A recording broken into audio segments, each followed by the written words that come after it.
once again to EWTN's Bookmark. I'm Doug Keck, your host. Our guests are Robert J. Baker, Bishop Robert J. Baker, and Albino Arano. They're the presenters of the book, The Embrace of God's Mercy, Mother Elvira, and the Story of the Community Cenacolo, and published by our friends at Sophia Institute Press. Welcome both of you to EWTN's Bookmark Show. Of course, our audience knows you quite well, Bishop Baker, for years our ordinary here in Birmingham, Alabama. And maybe people even are aware of your connection with the Cenacolo community, and Albino, obviously, you are heavily involved in it from the beginning. Let me ask you, Bishop Baker, how did this book come about? Well, I got a call from one of the acquisitions editors for Sophia Institute Press. Would I be interested in participating in doing a foreword to the book because of my involvement with the community over 26 years. I brought that community to America back about 1992 or 3 in that area. We officially probably 93 would be when they were founded in America and in St. Augustine.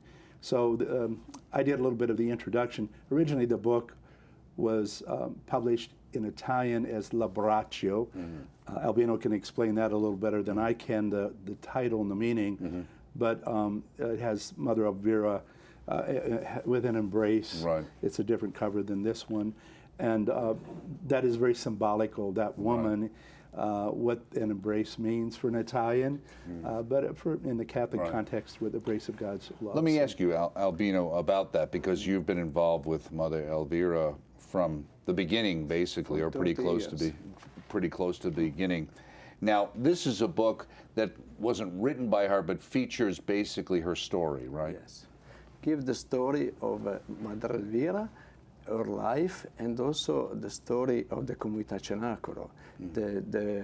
Implemented the life of Comunità Cenacolo, the life that everything that is happening in Comunità Cenacolo through the gift of her life. Right. Her really giving herself to the community and also give also a lot of a story of her life in a childhood, living in a poor family, serving, and also she always said also coming from a family that her father also was having some problems. Yeah, he was a drinker. Right? Yeah, he was a drinker, so she always said that her father was the first teacher, the one that really she learned how to live with that and embracing his life and embracing also, you know, like open up the heart to help the others. Right, and the idea of embracing suffering too. Right, in one's life. You know, I don't know about you, Bishop Baker, but my father wasn't sending me out at 3 o'clock in the morning to buy cigarettes, which he was doing with her. Yes, at night. Right. She was a little girl. Or when their father was going to pick her up in school, it was like trembling, you know. And also the kids would laugh and make fun of her. The shame that you can live. But also, you know, but she persevered in that, and also that also opened her heart to really help the others. Now, Albino, is it because she dealt with a father who had, let's say, a drinking problem, that ultimately she got involved with something that's based on addiction? Is there a connection there? Well, there are probably connections, but also I think that was also her life, and then kind of open up later in the future, because first of all, she went to the convent and waited for many years before opening the community. It was not like it just happened, boom, I want to do it, and they're going to make her do it. She waited for 7 years, so, but that was kind of preparing her. Well, isn't that one of the great lessons, really, we really find in the church, whether it was Mother Angelica or anything else? People kind of come upon these people when they've already succeeded or they've now come on the scene, and people think it just magically happened. And it's when you read this book about Mother Elvira or Raymond Arroyo's book about Mother Angelica, and you realize, right, Bishop Baker, as you would know, the years of struggle and building up before you achieve that goal. Mother Elvira had a 3rd grade education, and she was a cook in a convent. Now, it's like Mother Angelica, you wouldn't expect that she would do this. Right. You wouldn't expect that she would do what she's done now with over 70 communities throughout the world, helping addicts and orphans. But it was God's plan. And she was clearly an inspired woman. When I met her, I didn't know a whole lot about her. But that was about 25 years ago, right? Exactly. And in Italy, I was on a sabbatical, and I was looking for help with our own community we'd started in Florida. Originally, it was a St. Vincent de Paul Society helped me get a community off the ground. But we realized that we were in over our heads, and I went looking, and I had heard the And that was Italian- originally set up for the homeless, wasn't it, originally? Well, it was, the idea was to get the homeless off the streets. Right, right. We had worked before ecumenically with other churches with the St. Francis House Soup Kitchen Shelter program in Gainesville, Florida, and then when I was pastor in St. Augustine. But I said the next time we do something, we'll try to do it in a Catholic mode, find a Catholic model, and once we started on our own, we knew we were dealing with addictions, and we didn't have a handle on. So I had heard the Italian church had some program that was quite successful, and I was over there, and I tracked her down through a priest friend, Monsignor Anthony La Femina, who just died recently. He worked for the Council of the Family at the Vatican, and he was doing research on drug addiction and family life for the Vatican. Right. They did a little brochure at that time, and he introduced me to her. Right, and then of course, Albino, you came over, and it was a masterful success, and it's gone on from there. It didn't happen that way, did it, Wayne? No. Okay. It was a lot of struggle because it was a conflict of culture, mentality. We really all Italian, very Italian, and we came in America, in Florida, in a small town in those days, in the countryside. We could not speak English, we could not communicate. But also, and I remember that we persevered, because Mother Elvira was always, it's not like she was looking for the success immediately, the perseverance. Right. And we live it in faith. And also, many times we were calling her and say, I don't know if you're going to make it here, because the guys were coming and going, coming and going. And she always said, even if one stays in community, we stay there. And that's what happened, right? That was happened. One did stay. One did stay, 2, 3, 4, 5, and now we have 100 people in community, 4 different houses.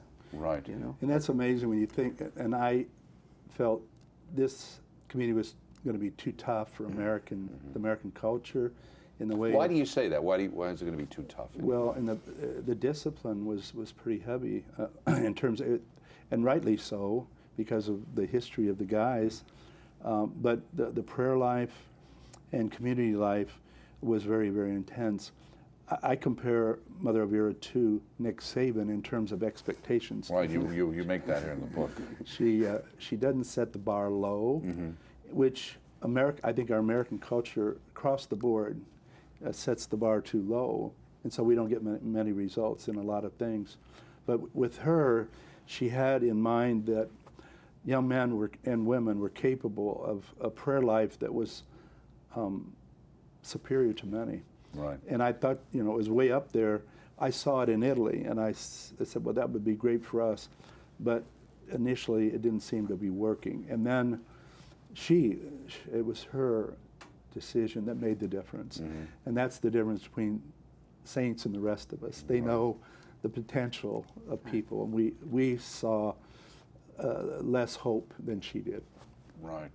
She always felt that there is so much potential in each one of us, and she always called us higher, and she always pushed to do it. And also we saw, even I see it in my own life, and in the life of many people that I encounter in community, if you demand, if you ask, they will respond. And that's has been a great teaching for us. Well, she reminded me of Mother Angelica in the way she says, I'm a goose, but I'm a cheerful goose that's always happy and alive, alive, and alive. She said her simplicity, talking about her characteristics, are in these pages. Her words aren't cautiously constructed or modified. This was written by the community, but direct and sincere, words spoken to everyone from the heart, always in freedom, gratuity, and truth. Yes. I think people are going to find, getting a hold of this book, a classic of Western spirituality, and a woman, as I mentioned, with very little education background, but a truly inspired woman. I think it shows us that if our roots are deep in the faith, there's a kind of intuitive knowledge, infused knowledge that comes with people that are not academically oriented. In the simplicity of their heart, they hear the Lord better than some of us that are overeducated. You make the point in the foreword you put together. You said, for the members of that community, work was not an enemy but a friend. Why? Yeah. What's that well, point? if you ever lived in Florida, as I have 29 years on and off, the heat is intense. And I would drive from downtown St. Augustine, where I was pastor of the cathedral, to their place. It was one rosary away. I don't know how many miles it was. But you see nobody in the fields on a summer day except them. And it was the work. The work ethic was inbred in them.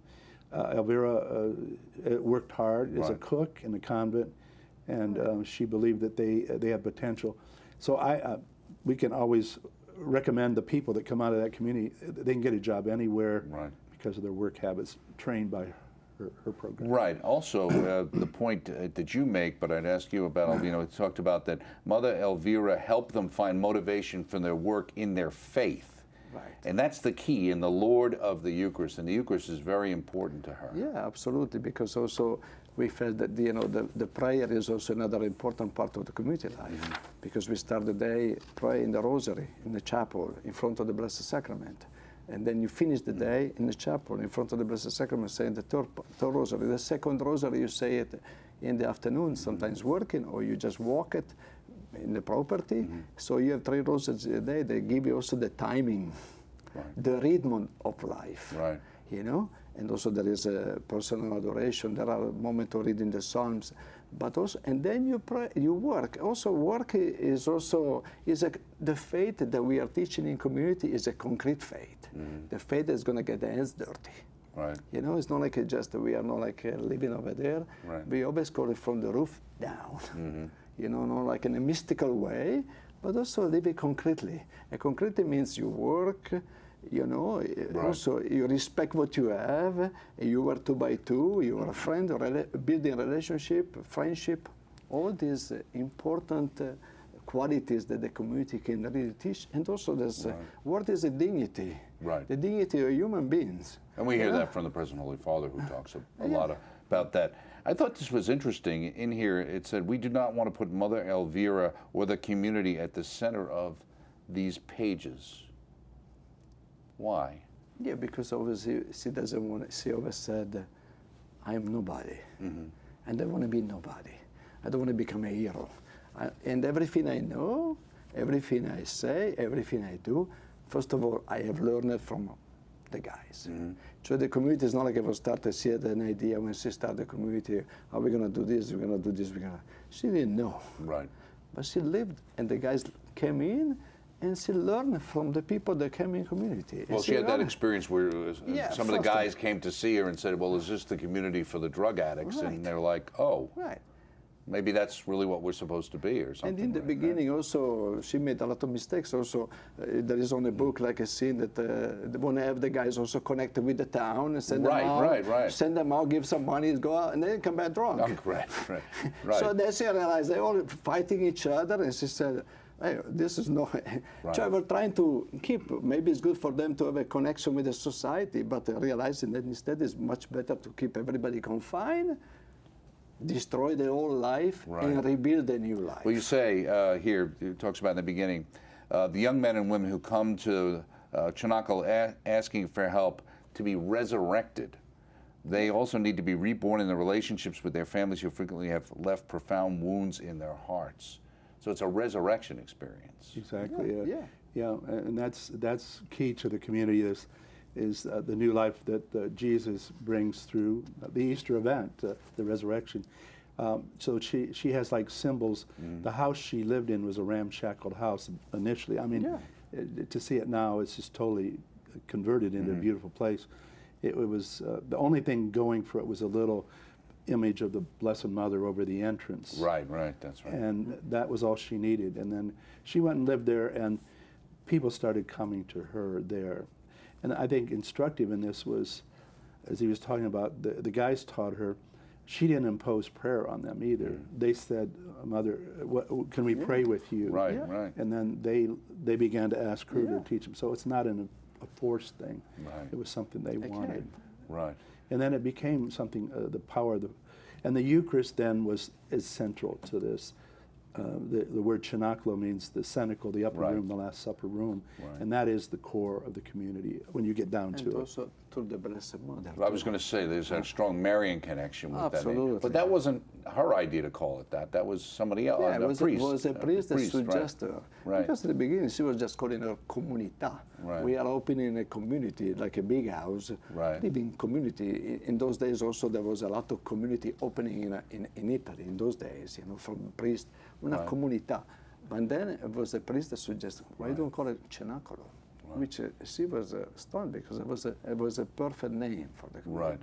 With the gift of the Blessed Mother. Right. Right in the beginning, it's start to count, and that's an important idea she has. And she talks about when you go home and visit your family, and it really kind of relates to the prodigal son and the whole idea of go home. I tell him when you see your father at a distance, run to meet him, almost, you know, and then grab him, hold on to him, and keep counting. And he'll want to pull away, but you don't let him go. That's a powerful image. It's a very powerful image because you count it all the way to 7. 1, 2, 3, 4, 5, 6, 7. And so in that 7 seconds, there is the whole life comes. Maybe the wounds that they have had, you know, every family, there's no family perfect. And also the relationship, because in the beginning there is a broken relationship between a family and the person that comes in community. Right. And then through the community journey, the relationship is embracing, is healing, and also embracing your dad. And then you see that both of them are crying. Right. The tears that of healing, the tears of a new relationship. Right, and she had that obviously in yeah. her own experience with her, Yeah. her own family, in a sense that Absolutely. the father obviously had difficulties, and that the family wasn't the most supportive when she decided she wanted to be a nun. No, because right? she was a servant. She was always a doer, and she was like in between. She was one of 7, and I think she had 3 younger, and so was helping mom. Mom was working as a nurse. Immigrants from South Italy, from Rome area, they came to North Italy, so seeing on the side, you know, in those Right. days, you know, so after So people World from War the II. South were treated differently. It's Oh, for interesting the sure. way. Yeah. Hey, it's been- Even in Italy. Even in Italy. Yes, definitely. What you refer to is called the verifica when they go home. It's like a verification that they want to stay. So they decide to come back. It's a 3-year community. Now that's another element to the expectation of an American guy going in a community. Most of the guys coming will say, I'll stay maybe 3 months, 4 months. Nobody comes to stay for 3 years. But Elvira's wisdom and the Italian sensitivity to time. We want everything right away, Right, done right. quickly. Americans, we're very But the time-oriented, Europeans have a better sense that healing takes time. Right. All the Italian communities I ran into, I'd heard of, were all like that in terms of the time factors. So she's not unique in that, Right. but for us in America, this is unique. Right, because- kind of a different approach than Yeah. we're used to. Completely different. Now it says here, and she says, I'm a simple woman, not sophisticated, who walks hours and hours on her knees, but who then runs with the poor, the blind, the deaf, the mute, and the lame. What does she mean on her knees? Praying. Because you need to learn how to walk with our knees. So means prayers. Hours and hours in the chapel praying. And many times also during the night. You know, in front of every decision they need to make. Because also for her it was something bigger. This became bigger than who she was. And without even expecting that, because all of a sudden, you know, the community really took off. Right. But she always, you know, she always taught us we need to learn how to walk with our own knees. So it means praying in the chapel, adorations, rosaries. Right, and that's something I think sometimes in the church when people are out doing social work and things, it's always important to remember the first part of the equation, right, Bishop? Surely. Well, Albino himself is a proof of the effectiveness of what she taught him because he goes to Mass every day. And of course, he's making big decisions for this part of the world for her. I think that you have the proof in the people that are the product of her community, and he's one of them. So. Right. Well, one of the prayer. interesting connections, you mentioned before we started the show was, or maybe Albino, you mentioned the fact that both Mother Angelica and Mother Elvira have the same original first name, Rita, Yeah, Rita. right? Rita. Both Rita Rizzo, Rita Petrozzi, Mother Elvira. Right. Mama told me, remember, Rita, that all mouths are sisters. Yeah. Means learning how to share what you have. And they were poor. But the mom also was a great teacher for her, because what you have, you share it with also. Sisters means you share, you know, like you will do with your own sister or brother, you know. Right. So sharing what you have. And so I mean the teaching also that the poverty, you know, is not like has to be so. It's something that you give, even if you don't have much, you give it to the others. Right, and she says, I recall when poverty was most cruel, when she was a child, moments when the cross was heaviest, I would frequently hear my mother's lips repeat the prayer, Holy Cross of God, do not abandon us. So they went through poverty as a child, huh? As she did, and it was the early days when she was went through World War II in northern Italy. So they suffered a lot, and there wasn't a lot of food. It's kind of like what's going on in Italy today, or has been in with recent the, days when the coronavirus situation was. I just want to mention too that Mother Elvira did meet Mother Angelica, and it was a classic meeting. Albina was there. Maybe you could describe a little bit what went on in that, because both of them could not communicate. Well, they could not communicate. Mother Angelica with difficulty after the strokes, and Mother Elvira could only speak Italian. So. Yeah, and Mother Elvira was also, and Mother Angelica was always smiling, seeing her. You know, they were, even without words, they were communicating in a way. Mother Elvira was speaking Italian, my wife was translating in English, and Mother Angelica was smiling. And also prophetically, Mother Elvira told her, one day I will be like you, because she was already bed rest, you know, very well taken care from the sisters. And also Mother Elvira has been pretty much in the house for the last 4 or 5 years, taking care for our own sisters. So, and, you know, but also you can see two saints interacting each other. Right, exactly. And I had the pleasure of meeting her when she was here about 12 years or so ago. She was on the live show with you with Father Mitch, and you know, it's kind of like that same spark that's there when you meet Mother Angelica. You could see that same kind of spark in Mother Elvira at the same time. It's like, you know, there is something more that right, they have there's inside. something, there's something that there is an extra strength. Right, there is something, and also there is no fear, you know, like go, you know. There's like an infused knowledge that holy people get because of their close relationship to Jesus through prayer, through the Eucharist. She had it. Right, exactly. I thought this was interesting too, and again, going back to the Father, where she says, I love my Father, I served him faithfully. For this reason, I'm not ashamed to talk about him. When you love, you're not ashamed. I'm assuming that's core to kind of the Cenacolo understanding of one's own dignity in life, Yeah, because you need to embrace your own cross that you have had, you know, and you don't need to be ashamed of that. You need to overcome all of it. And you need to love the person that is around next to you, the person that you love your own life, right? You know, for who it was, and also that's your life, and you cannot change it. And as most rehabilitation communities do, they emphasize honesty, honesty to the hilt. Right. So it's not, once you realize that love of God for you, you can be open and honest. And so she emphasizes them being witnesses to their story. Right. So that these men and women are out there, they're supposed to be as part of the community, witnessing to their changed life, but also talking about, you know, where they came from. Right, well, it says here, I propose prayer composed not only of words, but also of actions. Right, because the prayer is not only in the chapel. That is, actions means like how charitable you are with your brother, how much you implement, how honest you are during the day, how truthful you become, how humble you can become.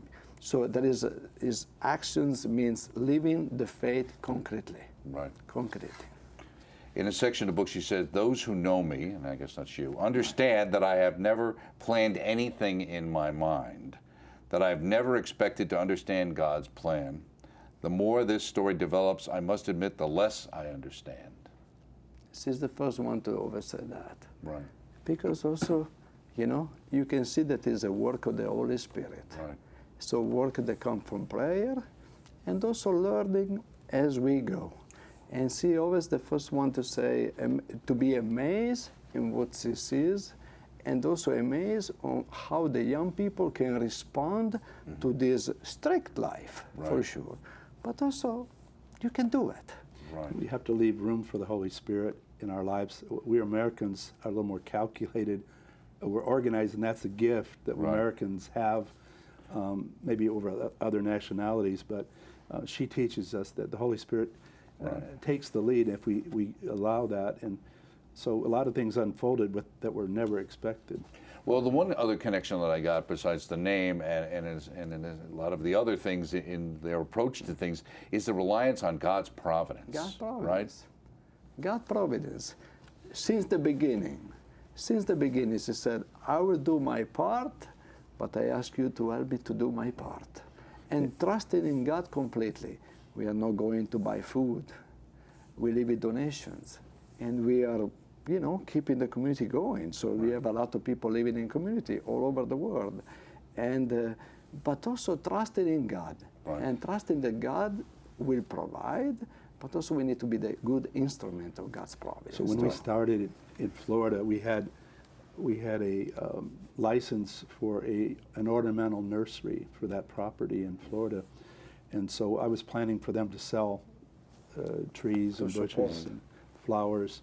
And so one of the first guys that arrives says, Mother Elvira will not let us do that because she doesn't want us to interact outside, plus we'd have money in our hands. I said, how do you expect to survive? Because, we bishops, we priests, we always figure this before we launch. And he said, divine providence, Father. That's right. And I said, what is divine providence? And he said, we'll show you. There you go.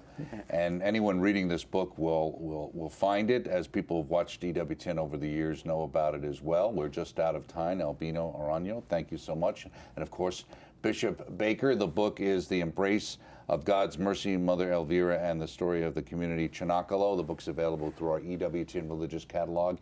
EWTNRC.com is the place to find it. Definitely worth the read. Thank you for joining us here on EWTN's Bookmark. We shall see you next time.